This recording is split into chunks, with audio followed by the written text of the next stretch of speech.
Olá, amigos. Nossa mensagem de hoje, o capítulo 23, intitulado Carta aos Médicos Espíritas. Uma é a hora da comunhão, outra a do testemunho. Aqui, Dias da Cruz vai nos falar precisamente destes dois tempos, o tempo da comunhão e o tempo do testemunho.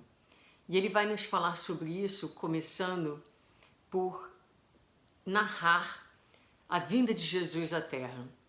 Ele diz: quando o amor veio à Terra, manifestando sua força e beleza na figura do sacrifício e testemunho, logo deslumbraram-se os homens diante da maravilha da revelação e da força descomunal de suas palavras inspiradas, carregadas de força, ternura e compaixão, que lhes arrebataram os sentidos. Então, quando a criatura encontra com Cristo pela primeira vez, é normal que nesse primeiro momento haja um momento de deslumbre e a pessoa se sinta arrebatada pela força da mensagem, das palavras, principalmente do aspecto consolador que a Boa Nova e a mensagem de alegria e de esperança que a Boa Nova proporciona aos nossos corações. Depois ele vai falar desse momento primeiro, que é esse momento de comunhão. Então, vai dizer para nós, dos homens que passaram a acompanhar o Mestre, a estar na presença do Mestre, aprendendo com ele a ciência do bem falar, do bem sentir, do bem agir, fortalecendo em seus corações as noções sagradas da divina presença e inspiração que lhes capacitasse a encontrar em si a fonte e o tesouro. Então, o primeiro momento onde os homens se sentem arrebatados pela mensagem e buscam Jesus e vão aprendendo essa ciência nova do bem falar, do bem sentir, do bem agir. Depois ele fala que as criaturas buscavam o Mestre para saciar a sua sede e fome de amor. Ele dirá: de suas palavras e atitudes beberam os homens, quais almas sedentas e sequiosas, que encontrassem a fonte e se deslumbrassem diante da possibilidade de mitigar a fome interior e saciar a sede da alma. Então a criatura começa a passar tempo, a desfrutar de tempo na companhia de Jesus e vai se sentindo então saciada nessa fome que nós temos de amor, porque desconectados com o amor maior que a figura de Deus, nosso Pai. Ele vai continuar dizendo que, para além disso, durante toda a missão de Jesus na Terra, os apóstolos vão seguir seus passos e vão ser defrontados com as possibilidades de enriquecimento interior e conhecimento espiritual, que lhe possibilitam a adesão consciente e voluntária aos divinos propósitos. Então aqui já é um outro passo. Depois do deslumbre, depois de o acompanhar passivo, beber das palavras, da mensagem da Boa Nova, aqui vem então aquele momento em que a criatura se compromete a seguir Jesus e faz uma adesão consciente e voluntária aos princípios. Passado esse momento, os discípulos vão acompanhar o sacrifício do Mestre. E ele vai dizer: após longo tempo emocional e curto tempo, período temporal, viram seu representante e digno Mestre dar testemunho final, abrindo os braços no acolhimento integral da humanidade, do homem de sua dualidade, luz e sombra, passando a exercer a vida em sua plenitude de amor, na continuidade espiritual de sua presença, após a passagem pelo madeiro do sacrifício e do testemunho abençoados. Então veio o momento da separação e o momento em que os homens daquela época testemunharam o sacrifício maior, a doação do Cristo, para que a vontade de Deus se cumprisse e para que a lição da imortalidade ficasse para sempre entre nós. A partir daquele momento, os homens são conclamados ao serviço. Vão encontrar inúmeros desafios e dificuldades, mas vão receber a inspiração do alto, continuando o seu trabalho e dando conta das tarefas naquele momento. Hoje, nós também nos encontramos reunidos em grupos de trabalho, grupos de estudo, aprendendo, nos instruindo, educando a nossa alma, fazendo o processo da renovação moral, a fim de nós nos fortalecermos, encontrando rumo para a nossa vida e para as nossas atividades.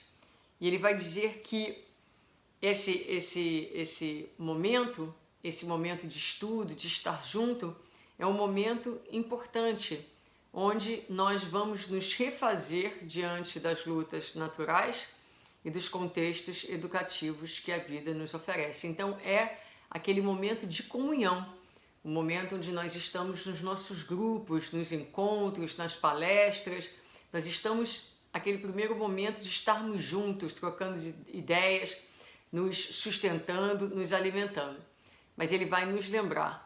Não se esqueçam, no entanto, que a semelhança da mensagem dos seguidores diretos do Cristo, uma é a hora da força, da comunhão entre iguais, e outra, a do testemunho, planificação e execução dos ideais abraçados.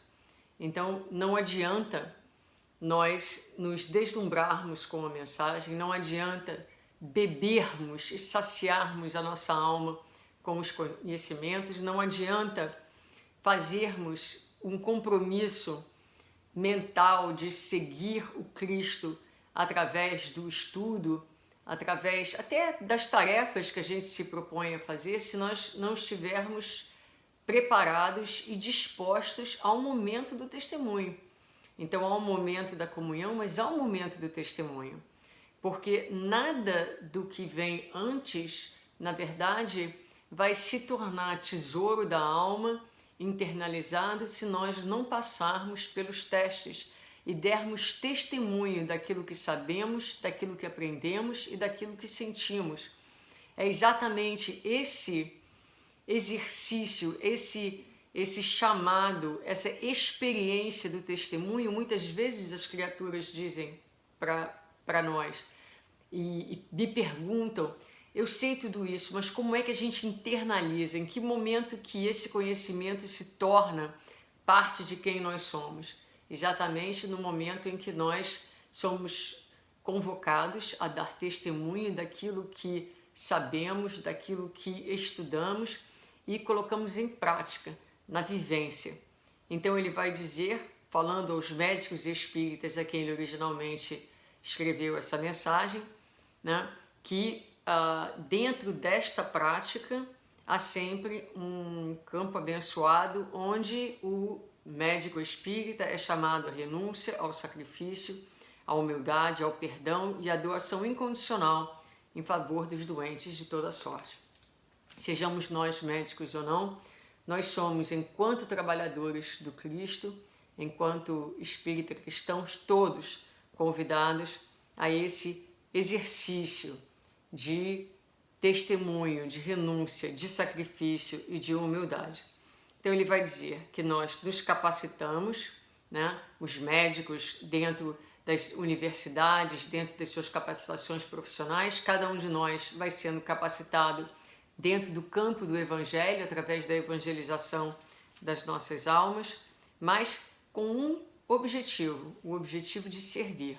E servir, meus queridos, não é só a sopa que a gente entrega, o serviço que a gente põe no nosso calendário. Servir é estar a serviço do Cristo em todas as circunstâncias da nossa existência.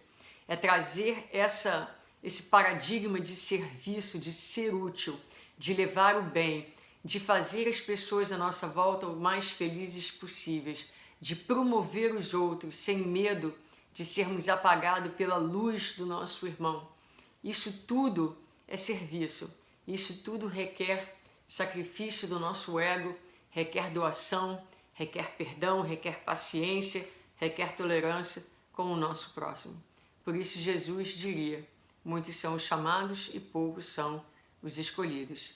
Disse o Senhor: E Dias da Cruz vai dizer, desejando alertar seus seguidores e aprendizes, que a sua mensagem não era repositório vazio de fatuidades, egocentrismos ou brilho pessoal, mas campo de serviço ativo, amparo e força espiritual para a humanidade que caminha lenta e seguramente na direção do amor maior que a sustenta e governa. Então fica para nós o convite desta mensagem. Há tempo sim, há tempo de comunhão, há tempo de saciarmos, de preenchermos, de nos fortalecermos. Mas a mensagem do Cristo, como diz aqui, não é repositório vazio de fatuidades, não é para que a gente brilhe, não é para que a gente se gabe de um conhecimento que não é traduzido em serviço. Serviço que não é o serviço agendado, é um paradigma de vida a ser adotado em todos os minutos, é uma consciência nova, é uma nova consciência que nós precisamos adotar para um novo mundo, onde o bem não tem que ser colocado na agenda, não há hora para fazer o bem. O bem é feito toda hora. Em que lugar? Em todos os lugares. Com que pessoas? Com todas as pessoas. Principalmente o próximo mais próximo.